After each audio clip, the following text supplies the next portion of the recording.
Hello, this is Dave Allison, President and Co-Chair of the Investment Committee at Prosperity Capital Advisors, and I want to welcome you to our fourth quarter 2024 Market Intel Report. The third quarter was certainly filled with volatility around the upcoming presidential election, geopolitical events, and the Federal Reserve's monetary policy changes in the balance on fighting inflation and keeping the economy and jobs market hot.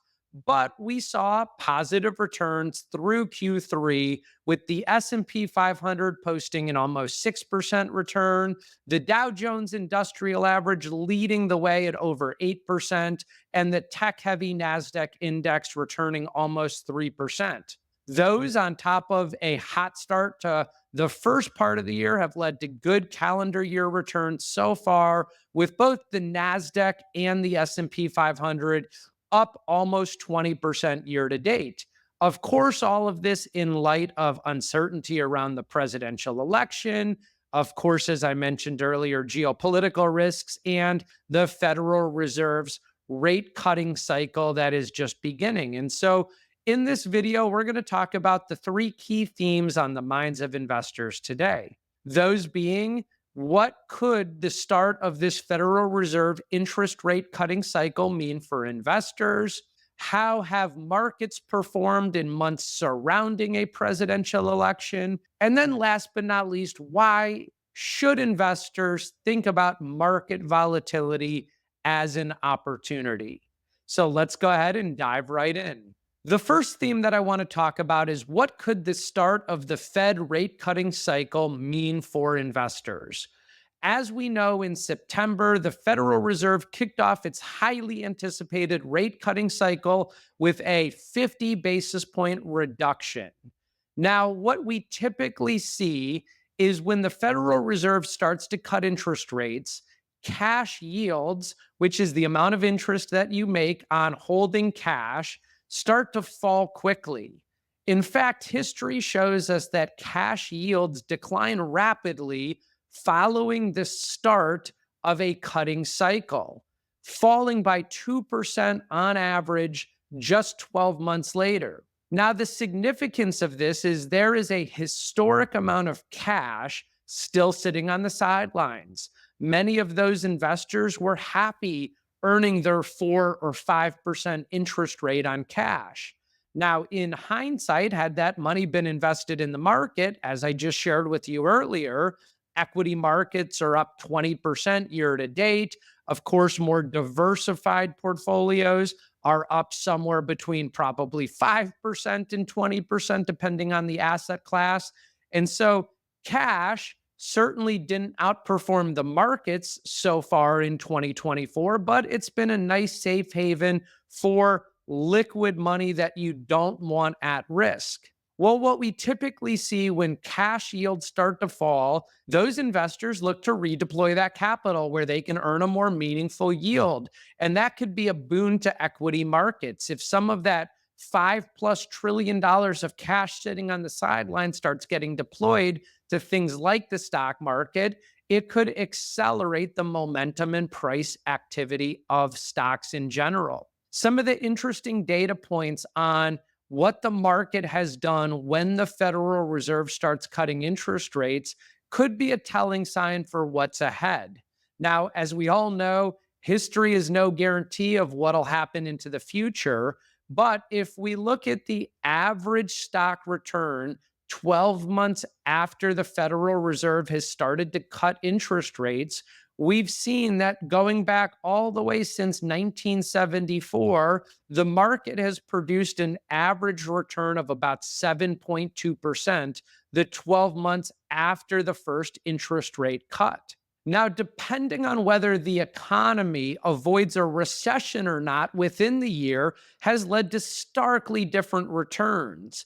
If we look at time periods where the Federal Reserve starts to cut interest rates, but we are not in a recession, nor do we go into a recession in the following 12 months, the stock market has produced a 19.6% average return. Well, contrast that to a time period where the Federal Reserve begins to cut interest rates because we're in a recession or we're going into a recession. And 12 months later, the stock market produced a return of negative 2.7%. So, average return of about 7.2 in times where we're not going into a recession, really bullish returns on the stock market.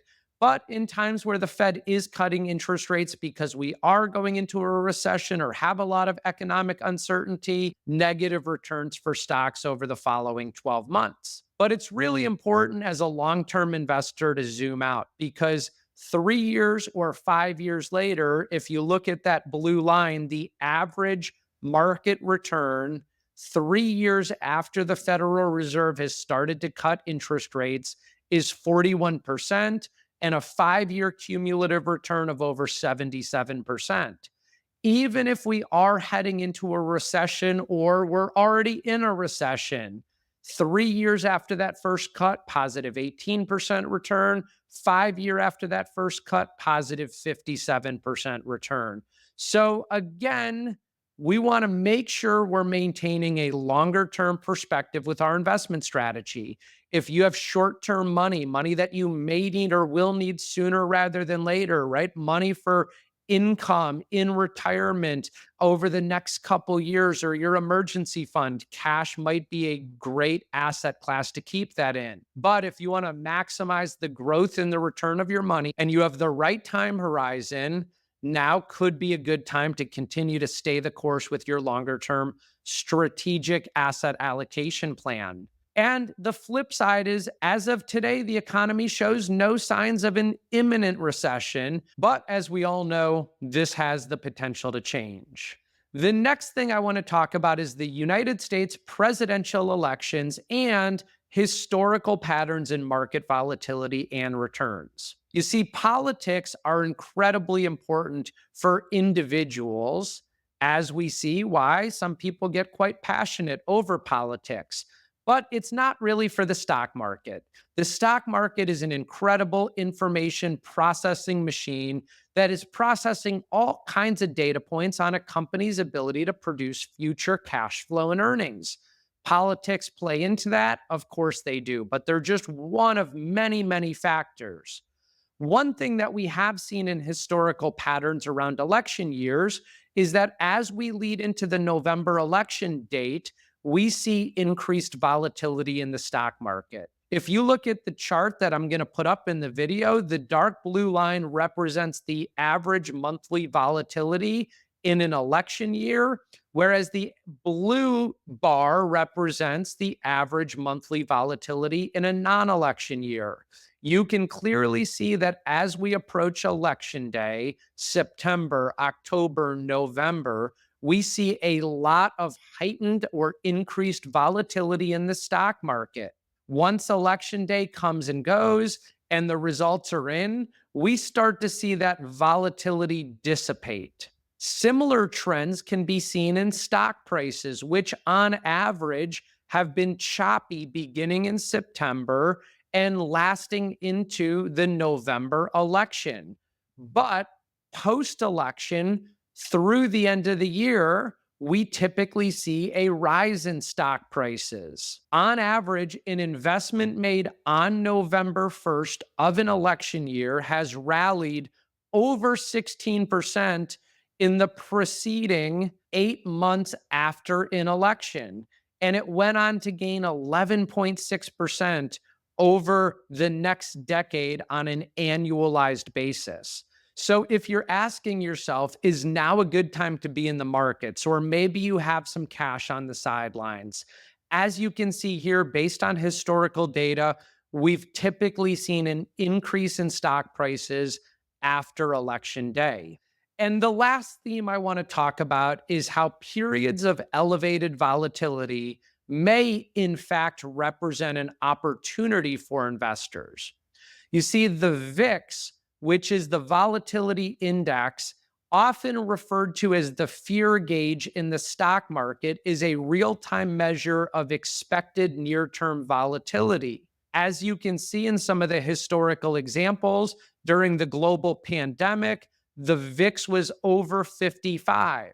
When the tech bubble burst in 2002, it was between a range of 45 and 55. When the markets reacted to 9/11 in 2001, it was between 35 and 45. Why this is important is that volatility is a feature of investing, not a defect. However, many investors instinctively view it as something to fear and avoid. When markets become volatile, people think they should cash out or go to more risk off assets. And that can actually lead to subpar long performance and results. Using the daily closing price of the VIX, an investment made at any level had a solid average 1 year return of 9.7%. However, an investment made on days where the VIX was elevated performed meaningfully better. So the note here is that investors could benefit from thinking of the VIX as an opportunity index, because while it's always a good time to invest, history actually shows that some of the best opportunities have come during periods associated with elevated volatility. If you look at time periods where the VIX was 55 or higher, the following 1 year return was 31.7%. If you look at times when it was 45 to 55, the following 1 year return of the S&P 500 was almost 33%. So this just goes to show you that behavior is one of the things that can really help ensure that you meet your long-term goals and objectives when it comes to investment performance. It might seem counterintuitive. It might make more sense to cash out when times get volatile. But in fact, the opposite proves true when we look at these historical trends. So if you have any questions at all, please don't hesitate. Reach out to your advisor. They're here to help talk about your portfolio construction and ensure that your investments align with your volatility tolerance and put you in the best place to achieve your goals and objectives. Thank you so much, and we'll see you next quarter. At the time of delivery and any subsequent publishing, information was deemed reliable but is subject to change by the time of listening or viewing. The contents of this piece include options and projections of C2P, are subject to change, and are for informational purposes only. The information provided in this presentation is not intended to be individual investment, tax, or legal advice.